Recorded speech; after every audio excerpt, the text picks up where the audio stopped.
Ever feel like your Cricket wireless bill is speaking a language you don't understand? Let's decode those pesky fees and taxes so you know exactly what you're paying for each month and avoid any bill shock.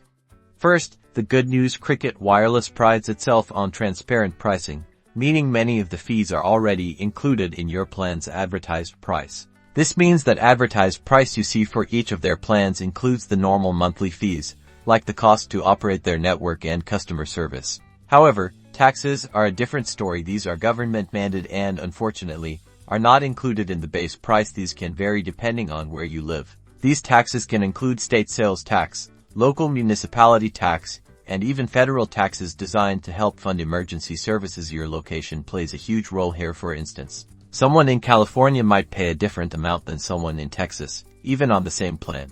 While Cricket doesn't specifically break down each tax on their website before you sign up, expect to pay roughly between $5 and $10 a month on top of your plan's cost. The best way to get an accurate estimate is to ask a Cricket wireless representative in store or online to give you a pre-purchase estimate. So, now you're armed with the knowledge to understand your Cricket wireless bill a little better.